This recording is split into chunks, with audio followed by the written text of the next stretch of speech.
Olá, meu nome é Marco Fisbin e ao longo desse nosso vídeo nós vamos trabalhar com todos os conceitos de estratégia e de planejamento estratégico que você vai precisar para conseguir montar uma pequena empresa. Mas antes de começar a trabalhar com os conceitos propriamente ditos, eu queria apresentar para vocês uma pequena historinha. Presta atenção. Dois amigos estavam passeando na floresta e em um dado momento viram um leão faminto que estava se aproximando do acampamento. Imediatamente, um deles começou a correr, gritando socorro, socorro. Enquanto o primeiro amigo ainda estava correndo, o outro amigo simplesmente sentou e calçou os tênis. E o primeiro perguntou: você acha que esse par de tênis vai te fazer correr mais do que o leão? E o segundo amigo respondeu: é claro que não, mas eu não preciso correr mais do que o leão, basta que eu corra mais do que você. Essa história para alguns é engraçadinha, para outros ela é um pouquinho perversa, mas ela exemplifica bem como é que é o mundo moderno de competição. E para que você entenda quais são todos os métodos e quais são todas as disciplinas e todas as teorias relacionadas à estratégia e planejamento estratégico, ao longo dos próximos minutos, de brincadeira, nós vamos criar uma pequena empresa. E o primeiro passo para a criação de uma pequena empresa é a definição de algumas diretrizes básicas, que são 3. A missão, a visão e as crenças e os valores da empresa. A missão é a razão de existir da sociedade, da empresa. É o motivo de sua existência. E é ela que dá o foco e o alinhamento. David Packard, o fundador da HP, definiu muito bem numa reunião em 1960 o que seria a missão empresarial. Ele disse mais ou menos assim: um grupo de pessoas se reúne e forma uma instituição, aqui chamamos de empresa, de modo que consiga realizar como um grupo coisas que não conseguiriam realizar individualmente, dando assim um valor real, uma contribuição real para a sociedade. É importante que você entenda que missão não é meta.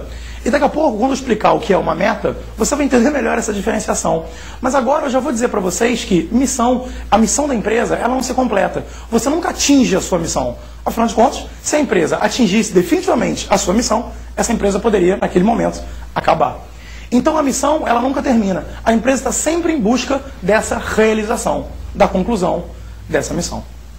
Para que vocês tenham uma melhor ideia do que seria uma missão empresarial, nada melhor do que alguns exemplos. Eu vou dar 2 exemplos aqui de 2 grandes empresas. Primeiro, a 3M, que tem como missão buscar ideias inovadoras para resolver problemas. Essa é a missão da empresa. É para isso que todos funcionam, para buscar ideias inovadoras para resolver problemas.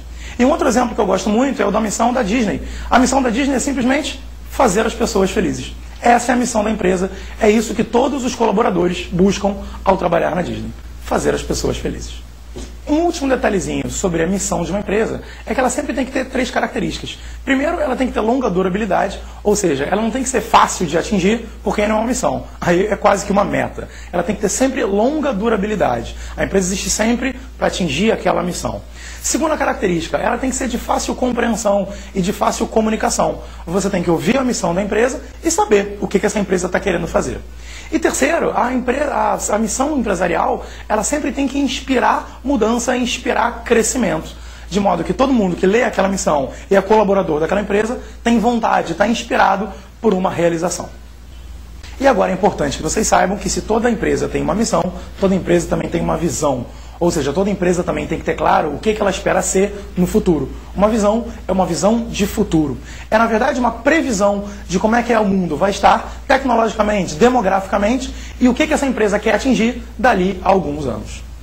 Assim como a missão, a visão tem algumas características importantes. E as 2 primeiras que eu quero citar são: primeiro, a visão tem que ser concisa e ela tem que ser verificável.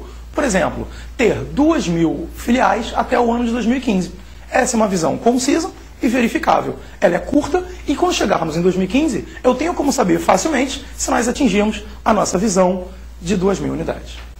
Mas é claro que além de ser concisa e verificável, a visão também tem que ter mais 2 características. Ela tem que estar alinhada com a missão, afinal de contas, eu sei o que eu faço hoje, minha missão. Portanto, assim eu defino o que eu quero ser no futuro, minha visão. A visão e a missão têm que estar alinhados. E uma 4ª característica, bastante importante também, é que a visão também, é claro, e essa parece ser uma característica boba, ela tem que ser realizável. Nós não podemos simplesmente inventar visões que são absolutamente fora de propósito e que são impossíveis de serem realizadas. Vocês lembram que eu falei que nós iríamos estudar 3 diretrizes básicas? Pois é, missão, visão, e a terceira diretriz é crenças ou valores. As crenças ou valores, as crenças e valores, são, na verdade, a base de sustentação para as ações dentro daquela empresa. São, na verdade, as diretrizes que determinam a maneira dos colaboradores agirem. Para vocês terem uma noção, eu gostaria de mencionar alguns valores, algumas crenças da GE, da General Electric. Eu vou mencionar algumas, presta atenção. Primeiro valor, ter paixão pela excelência. Segundo valor, ter desprezo pela burocracia. Terceiro valor, estar aberto a novas ideias. Quarto valor, estar sempre comprometido com o resultado final. Ou seja, são 4 valores, e a GE tem alguns outros, que determinam a maneira de agir dos colaboradores daquela empresa. Sempre antes de qualquer ação, os valores, as crenças, moldam o movimento dos colaboradores. Agora, antes de começar a falar de modelos, de planejamento estratégico, é importante que você saiba o que é estratégia. E eu não vou ficar aqui perdendo tempo com definições etimológicas da Grécia Antiga e de como é que isso funciona para estratégia de combate ou estratégia militar. Na prática empresarial, estratégia é um conjunto de definições que vão moldar e definir ações de modo que essa empresa possa criar um diferencial competitivo.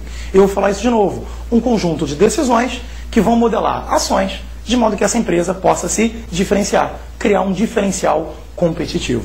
Se você entende o que é estratégia, nós podemos começar a falar sobre planos, sobre modelos de estratégia.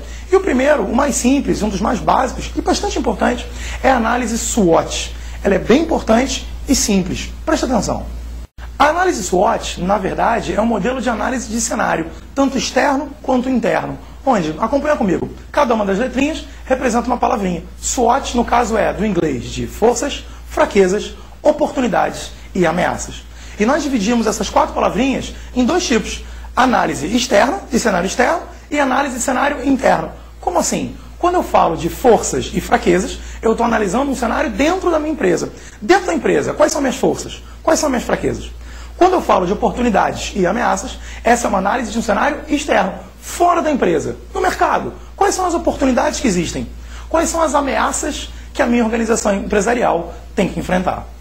Para que vocês entendam melhor esse modelo, vamos brincar de construir uma empresa. Digamos que você e seus 3 melhores amigos resolvem montar uma empresa lá na garagem da sua casa, uma empresa pequenininha. Quais são as suas forças? Todos vocês estão muito motivados, todos vocês conhecem bem o produto que vocês querem montar e todos vocês conseguem montar tudo na garagem. Ou seja, vocês estão motivados, vocês têm capacidade, competência para montar o produto e vocês conseguem produzir por baixo custo. São 3 forças. Mas será que tem alguma fraqueza? Sim. Se essa é a primeira empresa que vocês estão montando, uma fraqueza é a falta de experiência gerencial, certo? Essa é uma grande fraqueza. Outra fraqueza, se vocês são jovens, estão montando uma empresa, essa empresa ainda não tem uma imagem consolidada no mercado. São 2 fraquezas importantes que têm que ser levadas em consideração. Então, fraquezas, falta de experiência gerencial e falta de uma imagem consolidada no mercado. Essa é uma análise interna. Essa é uma análise de um cenário dentro da empresa. Mas vocês também têm que analisar fora da empresa, o que a gente chama de cenário externo. Presta atenção. Na hora de pensar nas oportunidades, você olha então para o mercado, certo? Digamos que essa empresa, esse produto que vocês estão fazendo é um aparelhinho que conecta no celular e permite ver vídeos melhor, por exemplo. Essa é uma oportunidade de mercado. O que as pessoas mais querem fazer, o que elas mais fazem agora é ver vídeos na internet, é querer dar uma olhada num vídeo pelo telefone celular. Está aí uma grande oportunidade de mercado. E digamos que vocês consigam comprar equipamentos para fazer isso por um preço baixo. Os equipamentos são baratos. É o que a gente chama de baixa barreira de entrada. Você não precisa de 2 bilhões de dólares para começar a operar. Basta alguns poucos milhares de reais, você compra alguns equipamentos e começa a sua produção. Está aí 2 grandes oportunidades. Uma baixa barreira de entrada para o seu produto e uma alta vontade do mercado de consumir aquilo que você está produzindo.